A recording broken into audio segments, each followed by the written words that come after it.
Na pergunta anterior, aprendemos que a Bíblia é a única regra de fé e prática de todo cristão, que deve, obrigatoriamente, modelar a sua vida com base nela.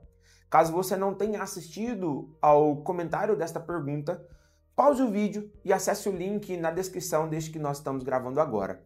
Hoje nós ouviremos a exposição da terceira pergunta do Breve Catecismo de Westminster, que faz o seguinte questionamento: qual é a coisa principal que as Escrituras nos ensinam?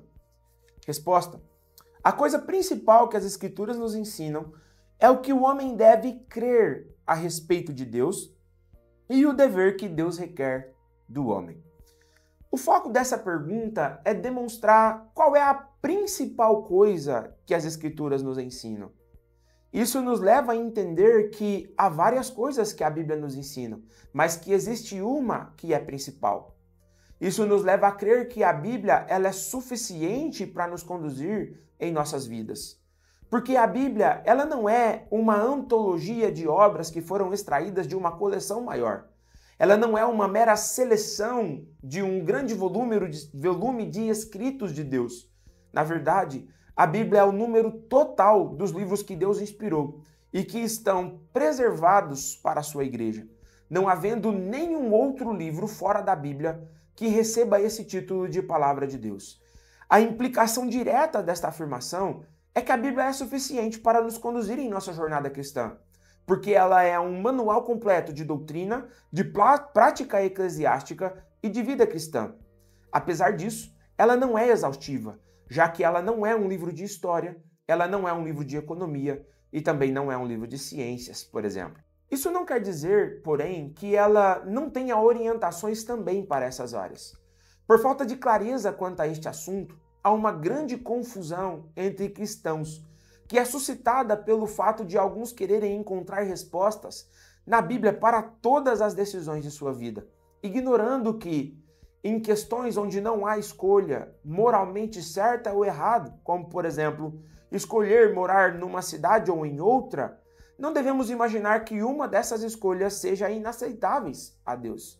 Em situações como essas, podemos avaliar os prós e contras dessa decisão, buscando orientações naquilo que o Senhor revelou em sua palavra, em seus preceitos, que nós jamais podemos desprezar se nós de fato amamos o Senhor. Horne destaca que, embora todas as coisas reveladas na Bíblia sejam igualmente verdadeiras, nem tudo é igualmente necessário para a salvação, sendo a coisa principal que as Escrituras nos ensinam o que diz respeito aos assuntos concernentes à nossa fé e salvação, garantida por meio da obra substitutiva de nosso Salvador Jesus Cristo, pois é a própria Bíblia que dá testemunho sobre aquilo que o Senhor fez, de acordo com João capítulo 5, verso 39, para nos conduzir à fé em sua vida, obra e morte substitutiva em nosso lugar, de acordo com João capítulo 20, verso 30 e 31.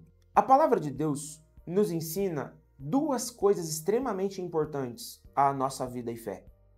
A primeira delas diz respeito ao que devemos crer a respeito de Deus.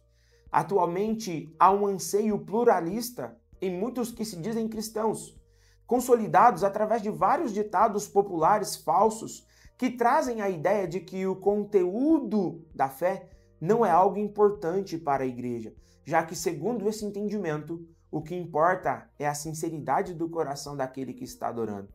Frases como todas as religiões são importantes e servem ao mesmo Deus, diferindo apenas na forma. Ou religião é algo que não se discute. Eu tenho a minha e você tem a sua. E ainda, o importante é se sentir bem, não importando onde é que você congrega, são usados para defender essa convicção. Não discordamos que a intenção do coração seja algo importante em nossa adoração a Deus, já que devemos amar ao Senhor de todo ou com todo o nosso ser, incluindo o nosso coração. É isso que nós aprendemos em Marcos no capítulo 12, do verso 29 ao verso 30, que é uma citação que Jesus faz de Deuteronômio capítulo 6, do verso 4 ao verso 5. Porém, esse não deve ser o único elemento a ser considerado em nossa adoração e caminhada cristã, já que neste mesmo texto, Jesus enfatiza a necessidade de amar a Deus com todo o nosso entendimento, que é uma tradução, essa palavra entendimento é a tradução de uma expressão grega que se refere à mente como centro das nossas habilidades intelectuais, afetivas e evolutivas. Isso torna indispensável a nossa preocupação com o conteúdo da nossa fé. Horne destaca que a fé ela é composta de 3 elementos. Ela é composta, primeiro, do fato de eu estar persuadido da verdade. Em segundo lugar, ela é composta da pessoa dar crédito à verdade de uma pessoa. E o terceiro envolve a confiança depositada nesta pessoa. Portanto, a verdadeira fé nos obriga a confiar nas palavras de Deus e naquilo que Deus diz, confiando que aquilo é verdadeiro. Portanto, o conteúdo da fé precisa ser verdadeiro.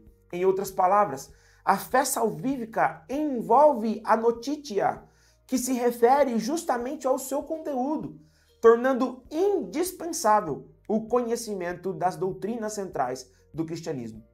Isso torna a Escritura algo extremamente importante e indispensável para o cristão, como a Confissão de Fé de Westminster trata no capítulo 1, no parágrafo 1, pois nós só conhecemos a Deus porque Ele próprio quis se revelar a nós, como Paulo trata no capítulo 1 e no verso 18 da carta aos Romanos, pois não há nenhum outro meio ou nenhuma outra forma para que nós possamos conhecer a Deus, já que todos os meios antigos que Deus se revelou a nós, eles cessaram.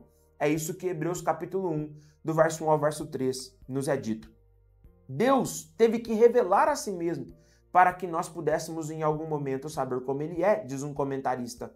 Deus é tão maior do que nós somos que nunca conseguiríamos conhecê-lo por nós mesmos. Sozinhos, nunca conheceríamos a Deus para sermos salvos.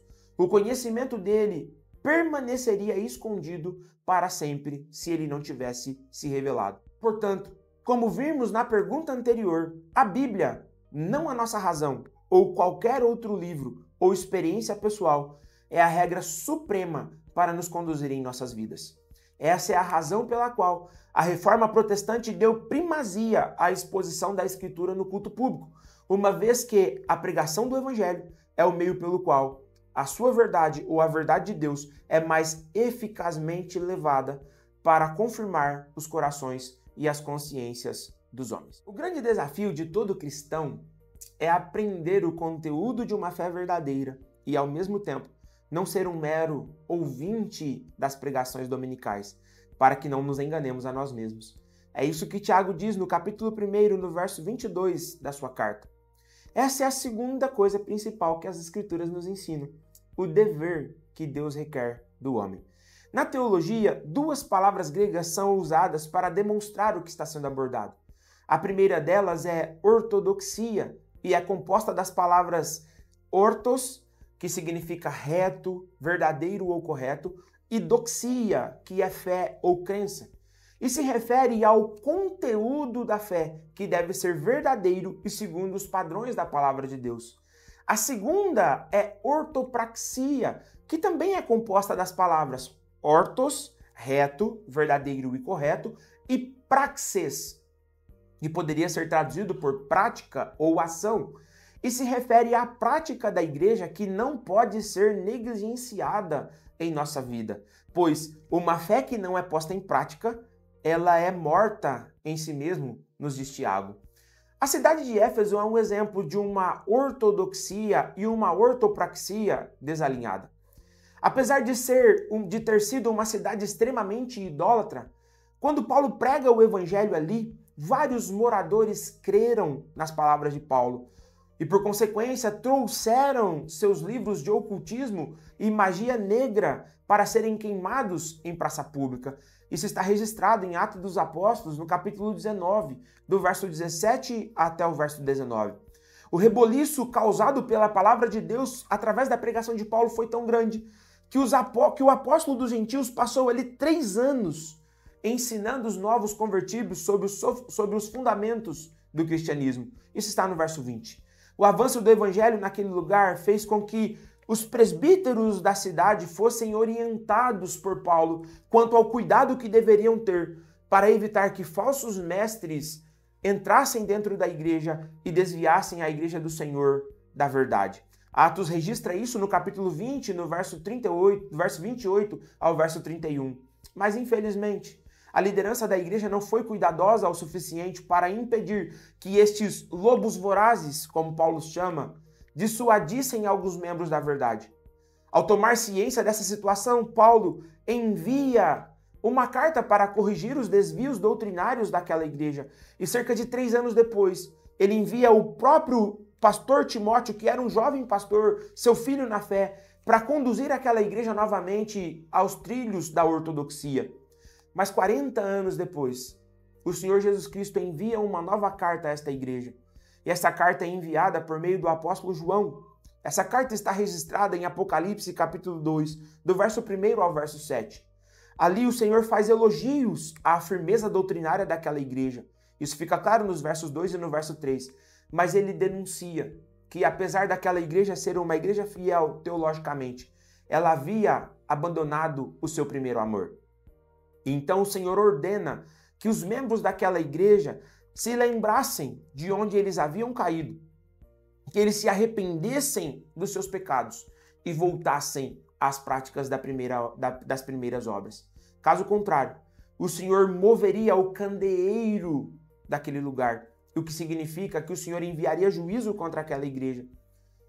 Por mais, meus irmãos, que possa ter havido um arrependimento momentâneo naquele tempo, ele não foi duradouro. Infelizmente, hoje o que nós temos da igreja de Éfeso são apenas ruínas. Este é o exemplo de que necessitamos viver de acordo com o que cremos, já que uma fé ortodoxa e uma vida obediente é o que Deus requer do homem. Só viveremos de forma agradável ao Senhor se formos fiéis às orientações da sua palavra, como Paulo destaca a igreja de Tessalônica no capítulo 4, no verso 1. Um comentarista diz assim: as Escrituras ensinam um sistema perfeito de doutrina e todos os princípios que são necessários para a regulamentação prática das vidas de indivíduos, comunidades e igrejas. Quanto mais diligentemente os homens se põem a estudar a Bíblia, e quanto mais assíduos são eles em tornar prática a sua instrução, menos se lhes faz possível crer que ela é incompleta em algum elemento de regra perfeita, sobretudo quanto os homens devem crer concernente a Deus e a todos os deveres que Deus requer do homem. Portanto, não é possível viver e ser verdadeiramente o cristão sem conhecer a palavra do Senhor, e não lhe agradaremos enquanto não nos esforçarmos para obedecermos às determinações dele em sua palavra. Que o Senhor nos conduza nesse processo de viver segundo os preceitos da palavra de Deus. Mas para isso, nós precisamos aprender que não são todos os caminhos que levam a Deus, não são todas as religiões que são corretas, mas o verdadeiro caminho é aquele que a palavra do Senhor nos ensina. Que o Senhor te conduza nesse processo de aprendizado e, ao mesmo tempo, que Ele te conduza também numa vida santificada segundo a palavra dele. Que Deus te abençoe.